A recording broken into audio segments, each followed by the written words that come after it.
So in today's class, we are going to focus on the drugs that use in renin-angiotensin system.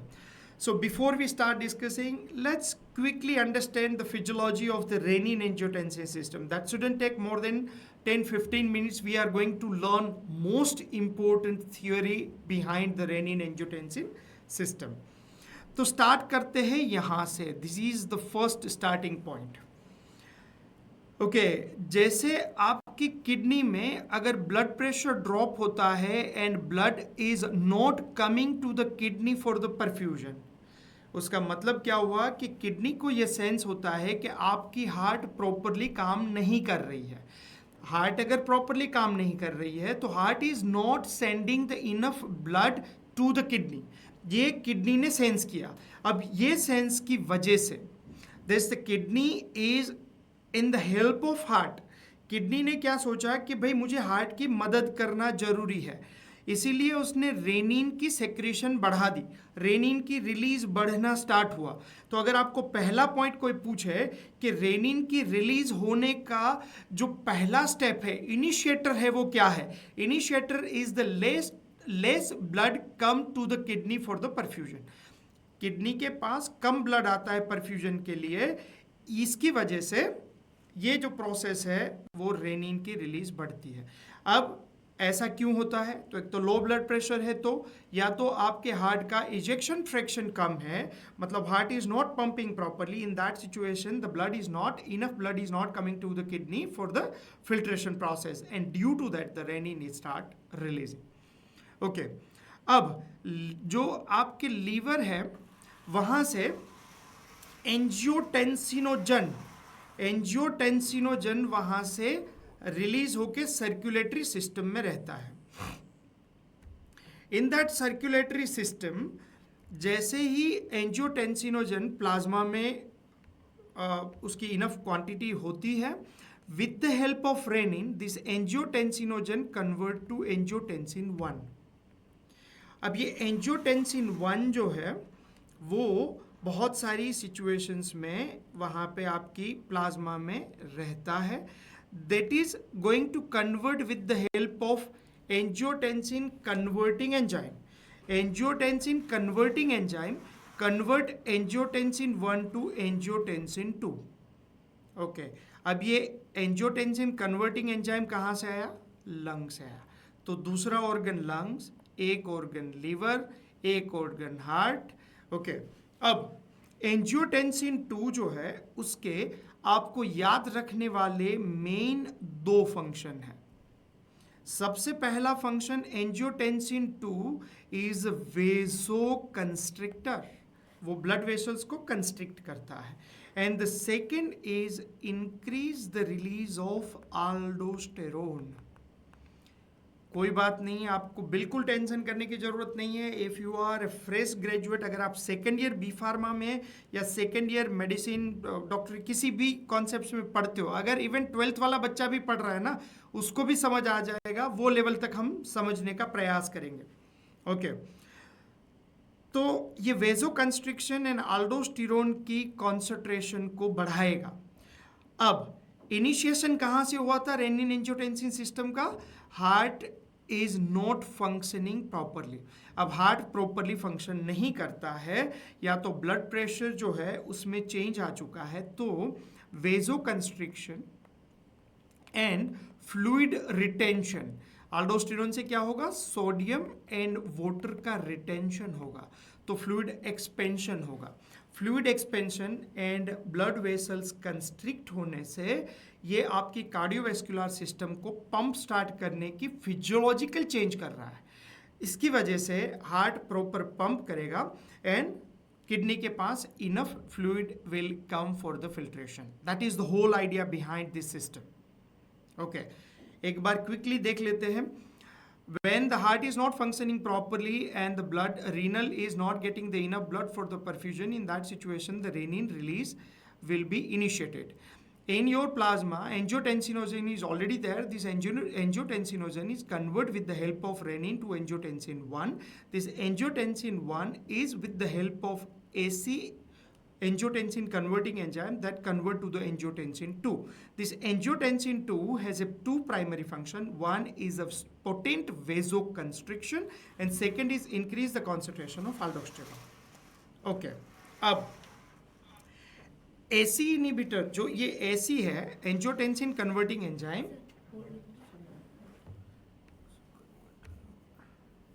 एक second ना कुछ problem है.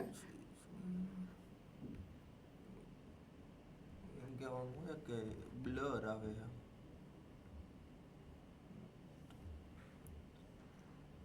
આમાં તો okay જ છે. હોટસ્પોટ મારું કનેક્ટ કર્યું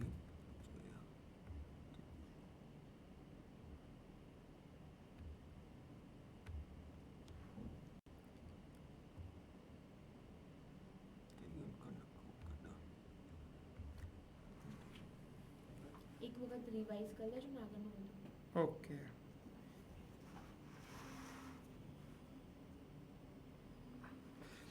ओके तो अभी तक हमने जो कॉन्सेप्ट्स के बारे में बात की है that is the rennin angiotensin system.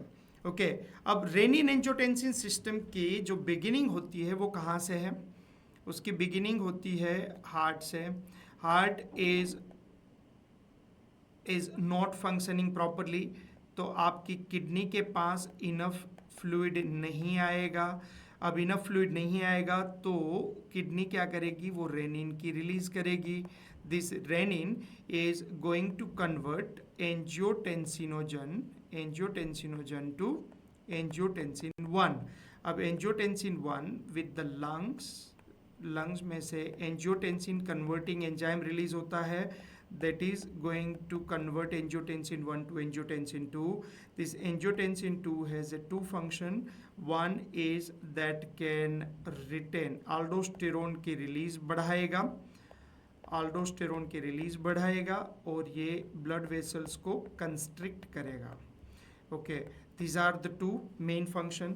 अब ये दोनों फंक्शन से फ्लूइड accumulate होगा, fluid accumulation and increase blood pressure. इसकी वजह से वो आपके जो हार्ट है उसकी परफ्यूजन को इम्प्रूव करेगा and that stop the rennin release. तो ये पूरी जो प्रोसेस है वो फिजियोलॉजी की बात की हमने. This is the physiology. Okay, अब बहुत सारी डिजीज सिचुएशंस में या तो डिजीज कंडीशंस में क्या होता है, ये सिचुएशंस में हमें कुछ जो की पॉइंट्स याद करने हैं वो है आल्डोस्टेरोन के बारे में. आल्डोस्टेरोन का मेन फंक्शन क्या है? सोडियम एंड वाटर का रिटेंशन. तो सोडियम का रिटेंशन हुआ तो वाटर का तो ऑटोमेटिक होगा. क्यों? ऑस्मोसिस, ऑस्मोटिक मेंटेन करने के लिए. इसीलिए ब्लड प्रेशर के पेशेंट को क्या बोला जाता है कि आपको सोल्ट कम खाना है. क्यों कम खाना है? क्योंकि अगर आप सोल्ट बहुत ज़्यादा लोगे तो वाटर का रिटेंशन करेगा. वाटर का रिटेंशन होगा तो फ्लूइड एक्सपेंशन होगा, तो हार्ट के ऊपर स्ट्रेन आएगा, ब्लड प्रेशर बढ़ेगा. दैट्स वाई आल्डोस्टेरोन का मेन फंक्शन सोडियम रिटेंशन है, सोडियम रिटेंशन. ओके, तो एक थियोरी यहाँ से आपको समझनी है. दूसरी जो ब्लड प्रेशर के ऊपर जो थियोरी है, अब यहाँ पे कितने टाइप के मेडिकेशंस यूज़ हो सकते हैं? यहाँ पे मेडिकेशंस जनरली 4 टाइप के मेडिकेशंस आपको पढ़ने हैं. सबसे पहला एंजियोटेंसिन 1 टू एंजियोटेंसिन 2 कन्वर्सन, ये कन्वर्जन को हम बंद कर सकते हैं, उसको बोलते हैं AC इनहिबिटर्स. दूसरा जो मेडिकेशन है वो रेनिन की रिलीज को कम करता है. This is the second kind of medications. Third, angiotensin 2 को ब्लॉक करने वाला medication. This is the third medications. Okay, तो अगर हम इसके कलर को चेंज करें, ओके, तो this is the 1, this is 2, this is 3. okay, and fourth one is sodium की रिटेंशन को ना होने दे. ओके, तो नाइट यूरेसिस, सोडियम को यूरिन में एक्सक्रीट आउट करवाए. This 4 different kind of medications are used in this renin angiotensin system. Okay, चलो अभी एक बार दूसरा जो कॉन्सेप्ट है, जैसे जैसे हम आगे जाएंगे इस तरह से बात कर लेते हैं। कौन कौन से ड्रग्स? AC inhibitors. नाम अगर देखोगे तो लिज्नोप्रिल, जहाँ जहाँ पे प्रील्स आते हैं वो सारे मेडिकेशंस एसी इनहिबिटर्स है। Why ACE inhibitors are very important, वो आप समझ जाओगे when you are working as a pharmacist. The most commonly prescribed medication is ACE inhibitors, ARBs. These are the two most commonly prescribed medications, and when you are approaching for the examination that is evaluating your level of competencies to practice as a pharmacist, they are asking for the most common medications, and definitely you are going to get couple of questions in your exam regardless of the country. If you are writing the PBC, FPG, KAPS, whatever exam you are going to write, at least 2 to 3 questions you can expect from this concept. Okay. Apart from that, when you are working as a pharmacist, also you are going to use intensively this medication on a day-to-day basis. That's why you have to learn these concepts very good manner. Okay, and this medication, aliskiren, this is inhibitor of renin, and third medication is this Entresto. This is a combination of medications, and this medication is mainly functioning in neutralizing inhibitors. Okay, so these are the 4 different kind of medications that we are going to learn today, and at the end we will do the case studies. Okay, let's move little bit to the different concepts. Triple whammy, that is also associated with the ACE inhibitors. Triple whammy is what and how it's work. Okay. This is your kidney, glomerulus. This the fluid is coming for the filtration. This is called the afferent blood vessels. This is efferent blood vessels. Okay. This is a dilated and this is a constricted in normal situation. तो यहाँ से क्या होगा? Fluid यहाँ से आएगा, यहाँ पे रुकेगा, ये कंस्ट्रिक्ट होने की वजह से निकल नहीं जाएगा। सुनिएगा, ये जल्दी से निकलेगा नहीं।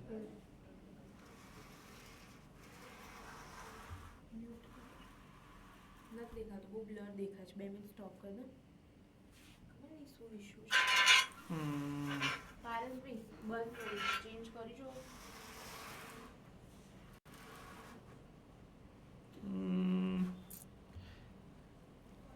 आई थिंक विजिबिलिटी में कुछ इश्यू आ रहा है क्या? आप एक minute, video is not clear, blood. Okay, 2 minute दीजिए, I am just working on it and उसको प्रॉब्लम को सॉल्व करके I can come back to you. Okay, 2 minute खाली उसको म्यूट करता हूँ।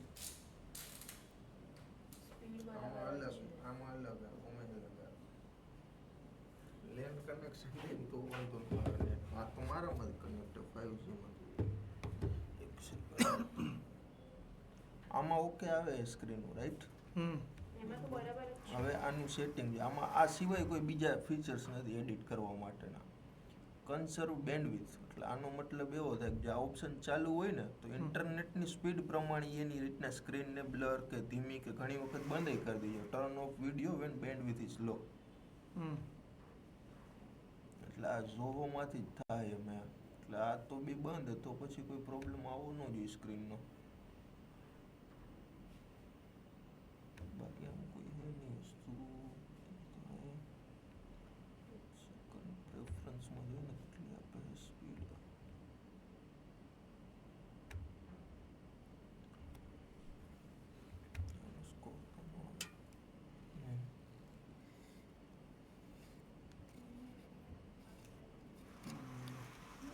ચાલીસ બીટ રેટ આપે।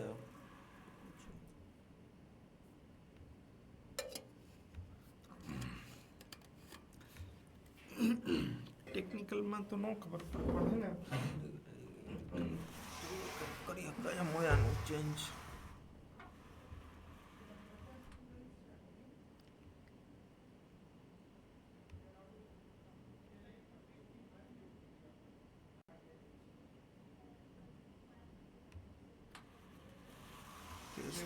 આમાં ઝોહોમાં થઈ ગયું જો તો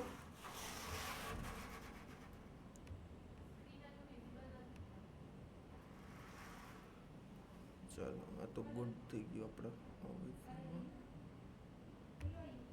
થઈ ગયું રેડી? આ એક ફીચર આ ચાલુ રાખું કે બંધ રાખું console bandwidth conserve bandwidth A enable the option to manage the internet bandwidth efficiently करने हैं ना? એટલે આમાં ચાન્સીસ છે કે બ્લર થોડુંક એની આપણે ઇન્ટરનેટની સ્પીડ પ્રમાણે વિડીયોને કરી દે અને turn off video bandwidth is ના, એ આને નહીં ઓફ કરે. રાખો ઓકે બસ બાકી આમાં કોઈ બીજું એડિટ કરવા જેવું છે નહીં થઈ જવું જોઈએ આમાં ઓબીએસ ઓકે જ છે અહીંયા હે ને વેરી ગુડનો ઓપ્શન આવે છે આપણે ઓલું નાખી દઈએ ને સીધું લેન્ડલાઇનથી એક મિનિટ જોઈ લે કે પિક્ચર अरे સ્ક્રીન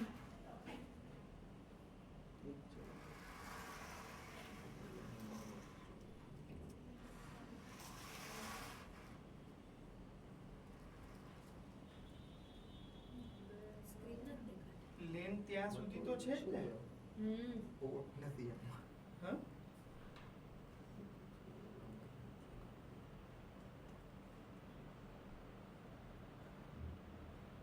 હવે ઊભી રહેજો. જો, સ્ક્રીન જો કેવી છે ઓકે એક સેકન્ડ. હવે ખાસું clear છે. આ શું clear છે હવે પૂછી જો ને. Okay. Hello. Now the screen is visible.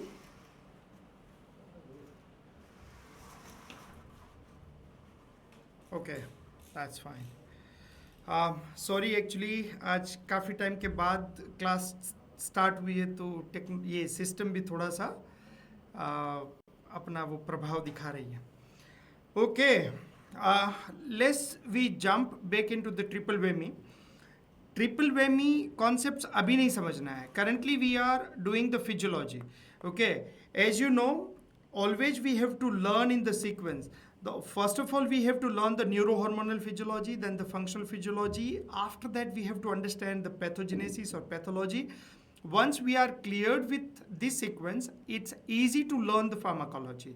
Once you learn the pharmacology, it's easy to understand the clinical pharmacy and pharmacy practice.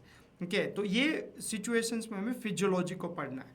तो दूसरी physiology जो है वो किडनी में filtration process कैसे होती है. This fluid afferent blood vessels generally थोड़ी सी डायलेटेड होती है. यहाँ से फ्लूइड अंदर आएगा. पीछे वाली जो ब्लड वेसल्स है, जो efferent blood vessels, that is in A constricted form. तो क्या हुआ, आप इमेजिन कीजिए कि एक फिल्ट्रेशन यूनिट में आगे जहाँ से फ्लूइड पानी जहाँ से आ रहा है वो पाइप बड़ा है, निकलने वाला पाइप छोटा है. उसका मतलब पानी यहाँ पे रुकेगा. पानी यहाँ पे रुकेगा तो that is exert the pressure. Pressure exert करेगा तो फिल्ट्रेशन होगा और यूरिन पास होगा. That is the physiology. अब ये जो आगे वाली ब्लड वेसल्स है, एफरेंट ब्लड वेसल्स, उसका जो डायलेशन है that is because of prostaglandins. और पीछे वाली जो ब्लड वेसल्स है उसका कंस्ट्रिक्शन जो है वो एंजियोटेंसिन 2 की मदद से है. ओके, तो अब ये फिजियोलॉजिकली क्या काम होता है. एक तो फ्लूइड आया, प्रोस्टाग्लैंडिन ने आगे वाली ब्लड वेसल्स को डायलेट किया, पीछे वाली ब्लड वेसल्स को एंजियोटेंसिन ने कंस्ट्रिक्ट किया, तो यहाँ से फिल्ट्रेशन स्टार्ट हुआ. अब मान लीजिए कि अगर हम ऐसी कोई मेडिकेशंस देते हैं that is a diuretics. Diuretics क्या करेगा, डायूरेटिक्स फ्लूइड को कम करेगा. ओके, दूसरी मेडिकेशंस जिसको हम NSAID non steroidal anti inflammatory medications या तो कॉक्स-2, वो प्रोस्टाग्लैंडिन की कॉन्सेंट्रेशन को कम करेगा. Okay, and third medication is like AC inhibitors और ARBs kind of medications. Okay, this medications is decrease the concentration of angiotensin 2. अब ये तीनों को कंबाइन करके विजुलाइज करो. आगे वाला पाइप छोटा हो गया क्योंकि एनएसएड्स दिया, तो ये प्रोस्टाग्लैंडिन को इनहिबिट करेगा, तो ये जो डायलेशन होता था वो अब कंस्ट्रिक्ट हो चुका है. डायूरेटिक्स की वजह से फ्लूइड कम हो गया है. एसी इनहिबिटर की वजह से पीछे वाली ब्लड वेसल्स डायलेट हो चुकी है. तो हुआ क्या, आगे वाला जो पाइप था वो छोटा हो गया, पीछे वाला पाइप बड़ा हो गया और पानी भी कम है. उसका मतलब यहाँ पे फ्लूइड कम आएगा. अगर यहाँ पे फ्लूइड कम आएगा ओके, दो चीजें इंपॉर्टेंट आ रही है, अभी सुनिएगा। यहाँ पे फ्लूइड कम आएगा तो यूरिन प्रोडक्शन कम होगी, उसका मतलब रीनल इम्पेयरमेंट होगी। तो जिसको रीनल की प्रॉब्लम है, ऐसे पेशेंट में ये तीन मेडिकेशन की कॉम्बिनेशन सिग्निफिकेंटली डैमेज कर सकती है। दूसरा पॉइंट, अगर ये तीन मेडिकेशंस कॉम्बिनेशन में देते हैं तो पेशेंट को एक्यूट रीनल इम्पेयरमेंट की प्रॉब्लम्स हो सकती है। इसको क्या बोलते हैं हम, ये तीन मेडिकेशन की कॉम्बिनेशन, दैट्स वाई ट्रिपल, और ये हानिकारक नुकसानकारक है, that's why whammy, triple whammy, this a combination of three medications that can cause the problem in your renal impairment. अब ये कॉन्सेप्ट क्यों इंपॉर्टेंट है उसका दूसरा पहलू अब समझते हैं। मान लीजिए कि पेशेंट को प्रॉब्लम है, लाइक डायबिटीज जैसा प्रॉब्लम है, या तो उसको प्रोटीन यूरिया का प्रॉब्लम है, या तो उसकी जो ग्लोमेरुलस है उसमें बीच में स्पेसिंग हो चुकी है। Okay, normally protein filtered out नहीं होता है, लेकिन अगर किसी पेशेंट में प्रोटीन यूरिया का इश्यू है तो वो यहाँ से प्रोटीन को फिल्टर करेगा। अब मान लीजिए कि आप किसी भी पेशेंट को ऐसी सिचुएशन है उसमें एंजियोटेंसिन 2 की वजह से ये कंस्ट्रिक्ट हुआ, ये कंस्ट्रिक्शन की वजह से यहाँ पे प्रेशर एक्सर्ट हुआ, ये जो प्रेशर एक्सर्ट हुआ that pressure is damaging the glomerulus. तो ये कॉम्प्लिकेशन है डायबिटीज की। डायबिटीज के पेशेंट में क्या होता है, ओवर द पीरियड उसमें रीनल इम्पेयरमेंट का इश्यू, प्रोटीन यूरिया का प्रॉब्लम्स और जो नेफ्रोपैथिक इश्यूज आना स्टार्ट होता है। That's why that can be hastened और मिनिमाइज। प्रॉब्लम क्यों हुआ, क्योंकि वहां पे प्रेशर ग्लोमेरुलस पे बढ़ रहा था। क्यों बढ़ रहा था, एंजियोटेंसिन की वजह से इफरेंट ब्लड वेसल्स कंस्ट्रिक्ट हो रही थी। ओके, तो डायबिटीज के पेशेंट में अगर ब्लड प्रेशर है तो फर्स्ट लाइन ट्रीटमेंट उसके लिए एसी इनहिबिटर्स और एआरबीएस रहेगी। क्यों, उसका रीजन आपको पता चल गया कि if the patient is suffering from diabetes और द प्रोटीन यूरिया और nephropathic problems, in that situation we need to reduce the pressure at the glomerulus, and that can be achieved by the dilation of the efferent blood vessels that minimize the exertion of the pressure at the glomerulus. Okay, ये इसकी वजह से हुआ। That's why पहला concept आपके दिमाग में fit करने वाला है, डायबिटीज पेशेंट में ब्लड प्रेशर है तो उसके लिए first line treatment is essay inhibitors. अब दूसरा कॉन्सेप्ट, मान लीजिए कि किसी पेशेंट में बाइलेटरल स्टेनोसिस है। बाइलेटरल स्टेनोसिस मतलब कि उसको रीनल इंपेयरमेंट है पेशेंट में, और रीनल इंपेयरमेंट के साथ में दोनों ब्लड वेसल्स में कुछ प्रॉब्लम्स है, एफरेंट और अफेरेंट में। ऐसे पेशेंट में एसी इनहिबिटर्स नहीं दिया जाता। ऐसे पेशेंट में एसी इनहिबिटर्स नहीं दिया जाता क्योंकि यहाँ पे ऑलरेडी कंस्ट्रिक्शन का प्रॉब्लम या तो दूसरा प्रॉब्लम है, तो हम एसी इनहिबिटर्स देंगे तो दिस बिकम वर्स्ट। तो renal impairment, renal impaired patient है, यूरिन का फॉर्मेशन नहीं हो रहा है या तो urine output is significantly low, वो सिचुएशन में एसी इनहिबिटर को हमें सोचना चाहिए। बाइलेटरल स्टेनोसिस, दोनों efferent and efferent blood vessels में इश्यू है तो एसी इनहिबिटर्स एआरबीएस नहीं दिया जाता है। नेफ्रोपैथी है या डायबिटीज का पेशेंट है तो this become the first line therapy. इतने पॉइंट्स आपके दिमाग में समझना बहुत जरूरी है। ओके, अभी एक और पॉइंट जो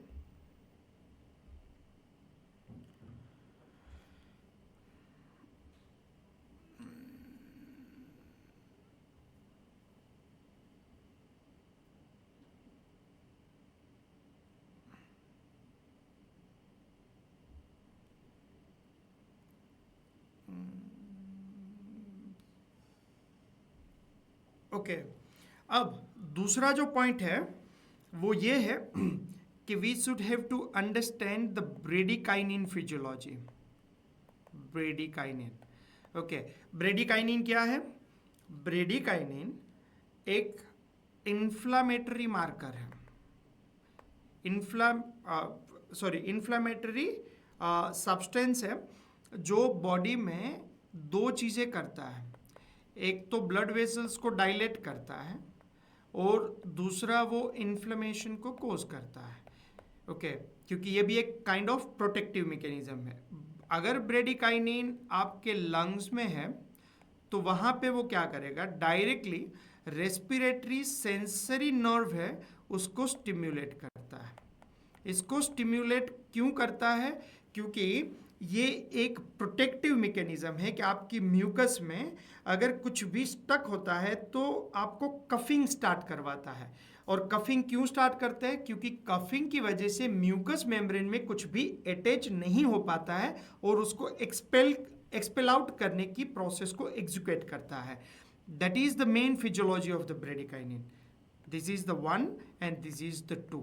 ओके अब देखिए ब्रेडिकाइनिन की जो ब्रेकडाउन है उसके लिए एंजियोटेंसिन कन्वर्टिंग एंजाइम चाहिए। अगर हम इसको इनहिबिट कर देंगे, अगर हम इसको इनहिबिट करेंगे तो क्या होगा? तो ब्रेडिकाइनिन की कॉन्सेंट्रेशन बढ़ेगी। अब ब्रेडिकाइनिन की कॉन्सेंट्रेशन बढ़ेगी तो कफिंग की प्रॉब्लम्स हो सकती है। This is the 1 challenge. दूसरा क्या होगा? If the bradykinin concentration will increase तो जो इन्फ्लामेटरी सिचुएशंस क्रिएट हो सकती है। अगर आपकी टंग्स में ये इन्फ्लामेटरी सिचुएशन होती है तो वहाँ पे फ्लूइड का एक्यूमुलेशन होगा क्योंकि ब्लड वेसल्स डायलेट होगी।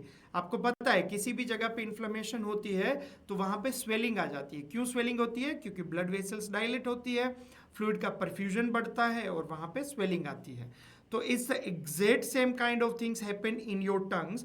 वो सिचुएशन में आपकी टंग्स स्वेलिंग करेगी तो आपकी रेस्पिरेटरी सिस्टम जो है वो चोकिंग हो जाएगी। That's called the angioedema. This is the angioedema. This are the 2 terms you have to remember, coughing and angioedema.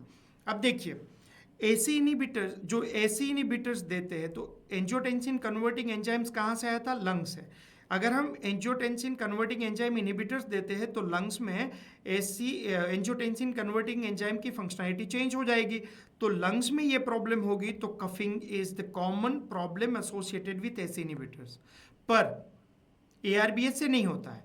एआरबीएस मतलब एंजियोटेंसिन एंजियोटेंसिन रिसेप्टर ब्लॉकर्स, क्योंकि वो ये एंजाइम पे काम नहीं करता है। That is the big difference between ACE inhibitors and ARBs. So ARBS is the choice of drug for the patient, those who have a coughing problems and those who have side effects of angioedema. This is the second important concept you have to keep in mind. Okay? अगर coughing का issue AC inhibitor की वजह से है या तो AC inhibitor की वजह से एंजियोटेंसिन एंजियोएडिमा का प्रॉब्लम है तो वो मिनिमाइज कर सकते हैं हम ARBS की मदद से. ओके अब जो तीसरा कॉन्सेप्ट है वो है हमारा आल्डोस्टेरोन वाला.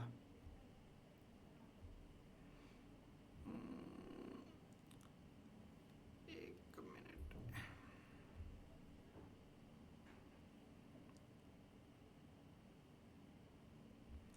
ओके आल्डोस्टेरोन. ओके अब आल्डोस्टेरोन को समझिए.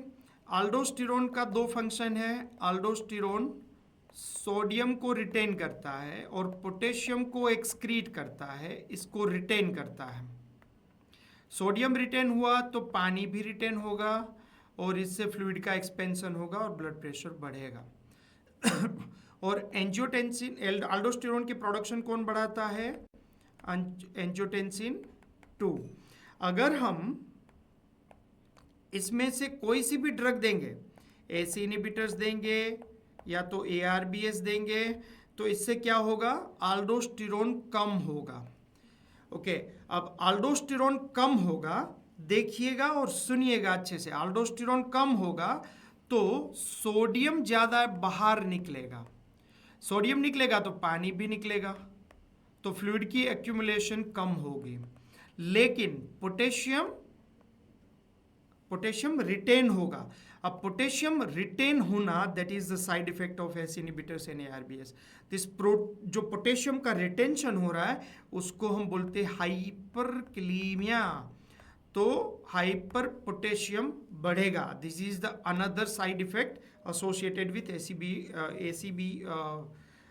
AC inhibitors and ARBS.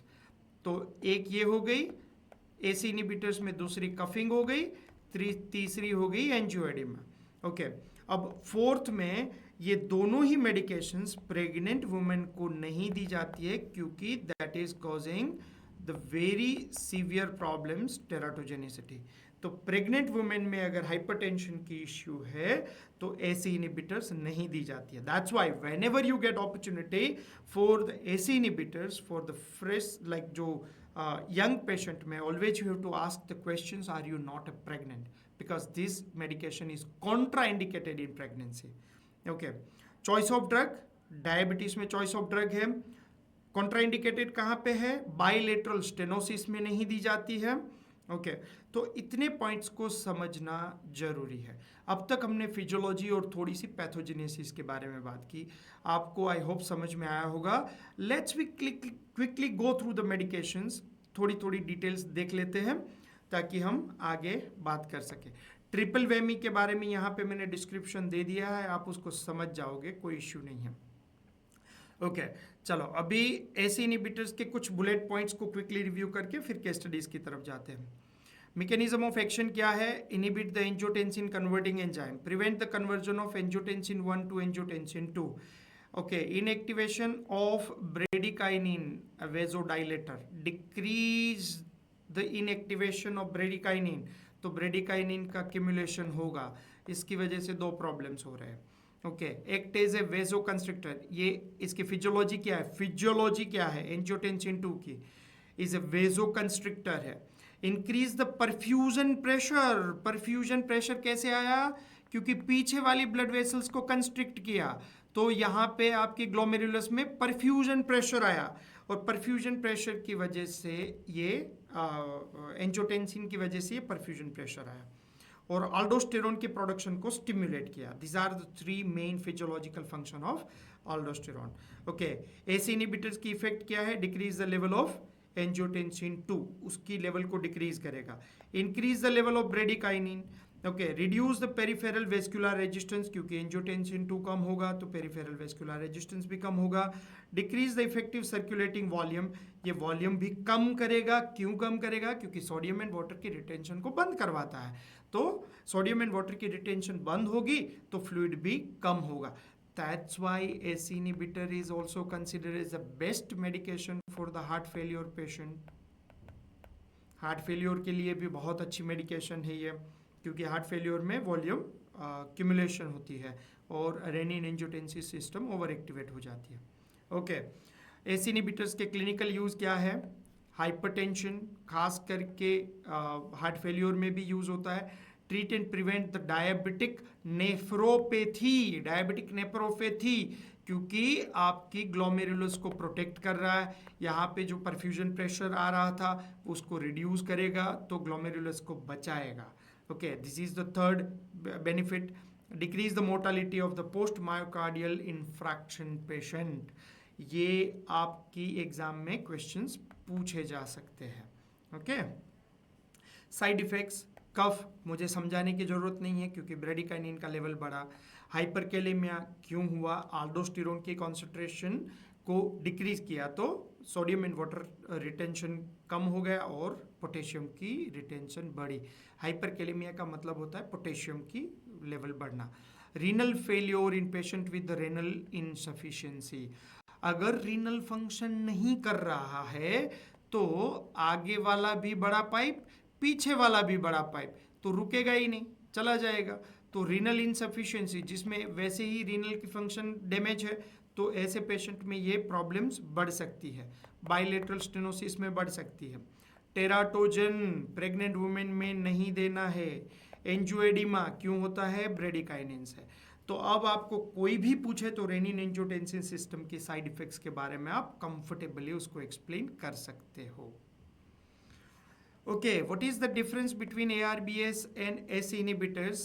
Okay, ARBS have no effect on metabolism of the bradykinin. That's why these are the two side effects, cough and angioedema. These kind of side effects are not associated with the ARBS.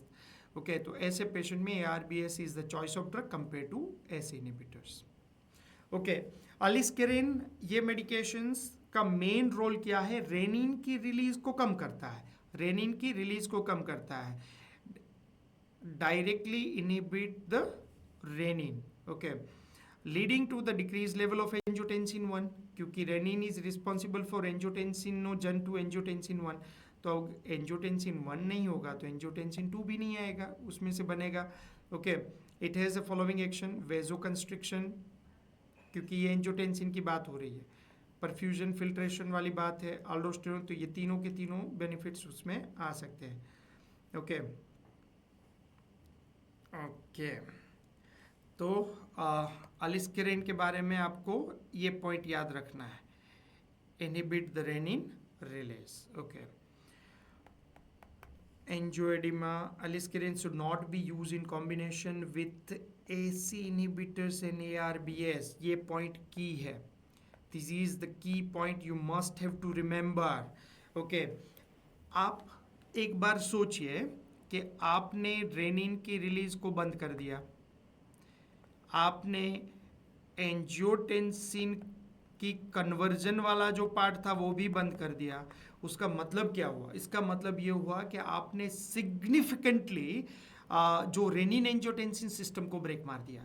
अगर आप significant break मारोगे तो फिर बहुत बड़ी problem होगी renal impairment में। Okay, इसीलिए should not be given in a combination with ACE inhibitors और ARBS के साथ अलिस्केरिन नहीं दिया जाता है। ये आपकी की टेक अवे है यहाँ से, इसके बेस पर आपको क्वेश्चन पूछे जा सकते हैं। Okay, this aliskiren, why it's not given in the combination? Because it's an excessive suppression of the renin angiotensin system, and that's why this is not recommended, because indirectly that is causing the severe damage on your heart as well as your kidney। Okay, this is the combination medication, ये दो medications का combination है, एक वालसार्टेन that is ARB और दूसरा medication है सैकोबिट्रिल। सैकोबिट्रिल जो medication है that is inhibit the action of ये जो पेप्टाइडेज, ये एंजाइम है नेप्रिलाइसिन, इसको इनहिबिट करता है। इसकी वजह से क्या होता है, ये जो न्यूरोलेप्टिक पेप्टाइड है उसकी जो डिग्रेडेशन को रोकता है, और इसकी वजह से न्यूट्रियूरेसिस, नाइट्रेमिया, हाइपर नाइट्रेमिया, ये जो आपको Na दिख रहा है ना, ये Na सोडियम का है, इसको इस तरह से पढ़ना है। ओके, उसका मतलब क्या हुआ कि आपके यूरिन में ज़्यादातर सोडियम को फेंका जाएगा। अगर सोडियम ज़्यादा फेंका जाएगा तो फ्लूइड ओवरलोड कम होगा, अगर फ्लूइड ओवरलोड कम होगा तो आपके हार्ट में एक प्रोटेक्टिव मैकेनिज्म बिल्ड होगा। So this the natriuresis is the sodium excretion in the urine. तो ये मेडिकेशन की कॉम्बिनेशन भी कार्डियक रीमॉडलिंग में, जो पेशेंट में इजेक्शन फ्रैक्शन कम है, मतलब हार्ट की पंपिंग कम है, और हार्ट फेल्योर के पेशेंट्स में ये कॉम्बिनेशन भी दी जा सकती है। क्यों दी जा सकती है? क्योंकि इजेक्शन फ्रैक्शन वैसे ही कम है, तो जितना फ्लूइड ओवरलोड हम कम रखेंगे उतना ये बेनिफिट मिल सकता है। ओके, तो this is also very important, ये उसके बारे में थोड़ी सी फिजियोलॉजिकल पॉइंट्स है जो आपको याद रखने हैं। Okay, done. तो अभी तक हम कुछ की कॉन्सेप्ट्स के बारे में समझ चुके हैं। Now we can learn through the case studies. जैसे ही आपके सामने इस तरह से केस स्टडीज आती है तो पहला जो पॉइंट है वो आपको इसको इस तरह से कन्वर्ट कर देना है। जब भी आप खुद के लिए बनाते हो, patient profile, medical history, chief complain क्या है, मेन कंप्लेन क्या है पेशेंट की, कौन से सिम्टम्स है, उसकी हिस्ट्री क्या है, कौन सी मेडिकेशंस अभी ले रहा है, उसकी फिजिकल एग्जामिनेशन क्या है, और उसके बेस पर आपके क्लिनिकल इंसाइट्स क्या है, इस तरह से उसको एक्सट्रैक्ट आउट करना है। लेकिन ये तो आपको समझाने के लिए मैंने इस तरह से कन्वर्ट किया, हमारा केस स्टडीज इस तरह से रहेगा। ओके, चलो स्टार्ट करते हैं। रेखा Ben is 53-year-old woman with the history of hypertension and diabetes. Okay, present to your office complaining of a chronic cough. तो पहला आपके पास अभी का उसका जो मेन कंसर्न है वो क्या है? कफिंग का। That has persist for more than 2.5 month, करीब करीब 2.5 महीने से उसको ड्राई कफ की प्रॉब्लम चल रही है. Okay, she denies experiencing fever, chill, sweat and recent respiratory illness. Okay, तो पहले जैसे ही Rekha ben came to you, आपके पास जब आए और उसने कफ, क्रॉनिक कफ के बारे में बताया, तो पहले आपको रूल आउट करने हैं अदर कंडीशंस को. ऐसा नहीं है कि अभी आपने एसी इनहिबिटर्स पढ़ा है इसीलिए आप सीधा ही dry cough induced by ACE inhibitors, इस तरह से नहीं सोचना है. ओके, तो अगर फीवर, उसको ठंडी लगती होगी, पसीना होता होगा, तो क्या हुआ, प्रॉबेबली इस वायरल या तो उसको बैक्टीरियल इन्फेक्शन होने के चांसेस है.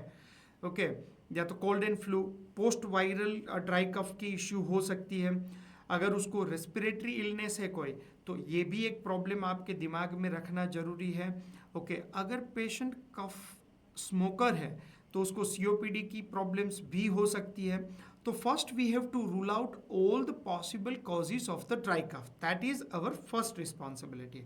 Okay, once we have ruled out all these things, her current medication include the oral hypoglycemic agent. तो अभी वो oral hypoglycemic medications ले रहे हैं और एंटी हाइपरटेंसिव एजेंट भी ले रहे हैं. ओके, तो आपको पता है कि डायबिटीज के साथ अगर ब्लड प्रेशर है तो recommended medication is which. Okay, which she begin 3 months ago. तो इसकी कोई कोरिलेशन बन रही है, 2.5 महीने से उसको कफिंग है और 3 महीने से उसको ये मेडिकेशन स्टार्ट की है. तो आप एक रेशनल बिल्ड कर सकते हो कि जैसे ही मेडिकेशन स्टार्ट करने के तुरंत बाद ये प्रॉब्लम होना चालू हुआ तो कुछ कोरिलेशंस हो सकती है. That should be the way you have to think. Upon physical examination her blood pressure is well controlled, 126/82. तो ब्लड प्रेशर तो कंट्रोल में है, that is a good sign. And the lung examination revealed the no significant findings. Lungs में कोई problem नहीं है. Okay, तो अभी ये सिचुएशन में उसकी जो एंटी हाइपरटेंसिव मेडिकेशन माइट भी कफ के लिए रिस्पॉन्सिबल हो सकती है. ओके, तो कौन सी मेडिकेशन हो सकती है, एसी इनहिबिटर्स. तो क्या डॉक्टर ने गलत सिलेक्शन किया था, नहीं, क्योंकि AC inhibitors is the choice of drug for hypertension and diabetes की कॉम्बिनेशन वाली सिचुएशन में ACE inhibitor is the right medication.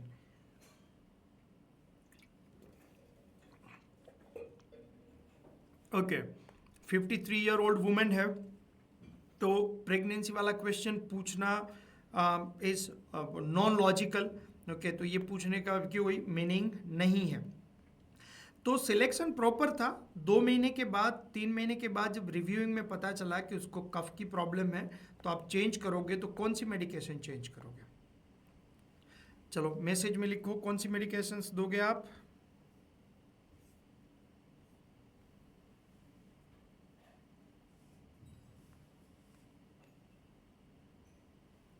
कौन सी दोगे. परफेक्ट, ARBS देंगे. ओके, अब ARBS में दूसरा पॉइंट ऐड करो, कौन सी ARBS दूंगे. नॉर्मली अगर आप इंडिया में काम करते हो तो ARBS की सिलेक्शन मेरे हिसाब से इकोनॉमिकल सिचुएशन को देख के करना चाहिए, क्योंकि नॉर्मली सारे ARBS इक्वली इफेक्टिव है. तो पेशेंट को कॉमर्शियली कुछ बेनिफिट्स हो जाए तो थोड़े से सस्ते वाले मेडिकेशंस देना जरूरी है. ओके, अब आपकी एग्जाम के पॉइंट ऑफ व्यू से क्या और कॉम्प्लिकेशंस हम यहाँ पे क्रिएट कर सकते हैं.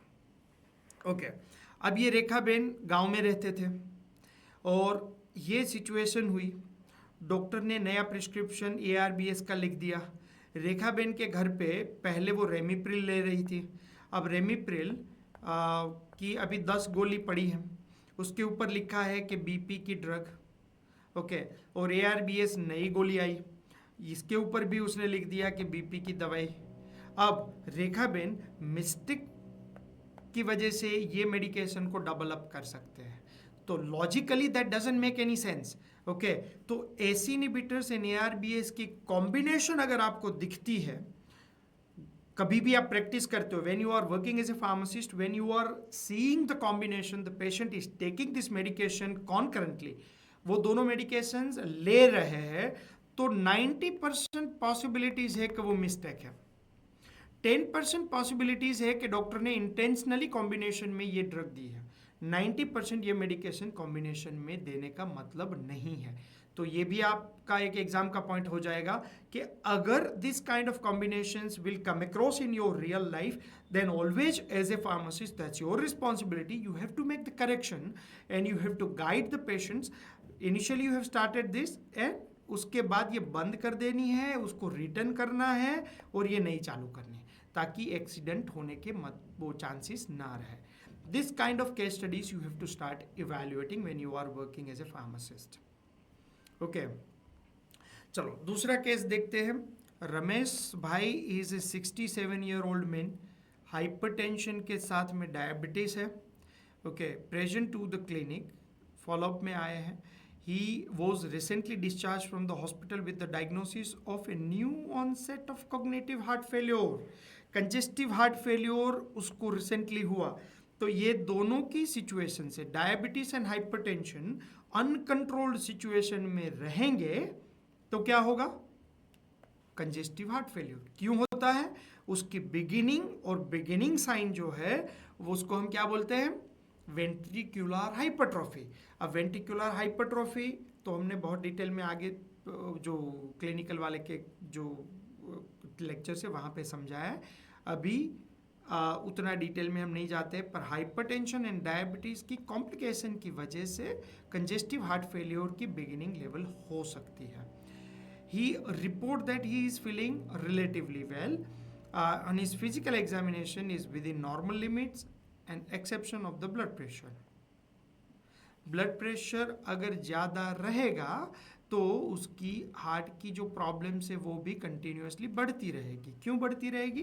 क्योंकि ये जो सिचुएशन है वो सिचुएशन में आपकी ब्लड वेसल्स जो है वो कंस्ट्रिक्टेड फॉर्म में है, या तो फ्लूइड ज़्यादा है, तो इसके साथ में जुड़ा हुआ आपका जो हार्ट है उसको और ज़्यादा प्रेशर करना पड़ेगा, क्योंकि यहाँ पे ये जो एरिया छोटा है, ओके, और यहाँ पे जो मोटर लगी है उसको ज़्यादा दबाव करना पड़ेगा।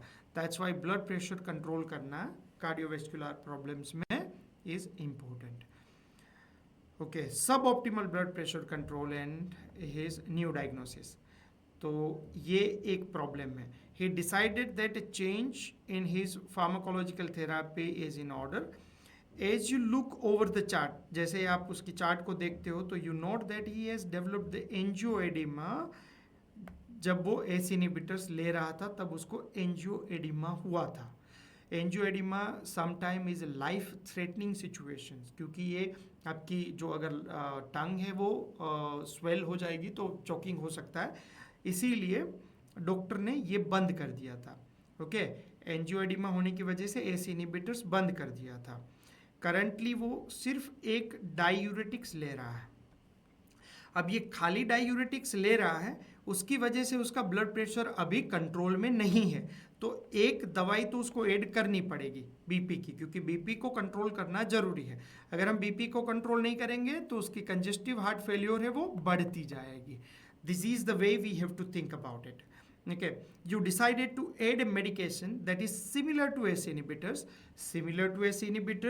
और वो हार्ट फेल्योर के पेशेंट्स के लिए एक अच्छी भी हो, और डायबिटीज़ की पेशेंट के लिए भी अच्छी हो, हार्ट फेल्योर के पेशेंट के लिए भी अच्छी हो, ब्लड प्रेशर की हो, और ब्लड प्रेशर रिडक्शन में मदद भी करे, और उससे साइड इफेक्ट में एंजियोएडिमा ना हो। ओके, तो इस तरह की मेडिकेशंस हमें पसंद करनी है। ओके, तो कौन सी मेडिकेशंस दोगे आप? यहाँ पे भी लिखिए कौन सी मेडिकेशन दोगे। परफेक्ट, ARBS ही देंगे। ओके, तो ARBS is a choice of medication. हम केस स्टडीज को रिव्यू करने की प्रोसीजर को सीख रहे हैं।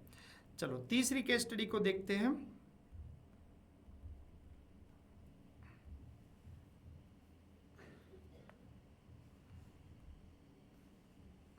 Okay, case study 3, Ramila Ben 43-year-old woman with the history of hypertension and diabetes returned to the pharmacy. Her blood pressure in the office today, high blood pressure है.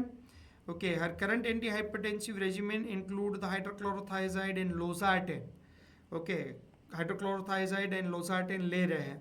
Diabetes के patient में हाइड्रोक्लोरोथाइजाइड के बारे में थोड़ा सा समझना भी जरूरी है. She asked you about the new drug that her sister is taking for the blood pressure and that act by decreasing angiotensin 1 level. Angiotensin 1 की लेवल को कम करने वाली ड्रग उसकी बहन ले रही है. उसके पास से ये सुना उसने. And you explain to her that this medication is contraindicated. आपके लिए वो सही नहीं है. आपने ऐसा उसको समझाया.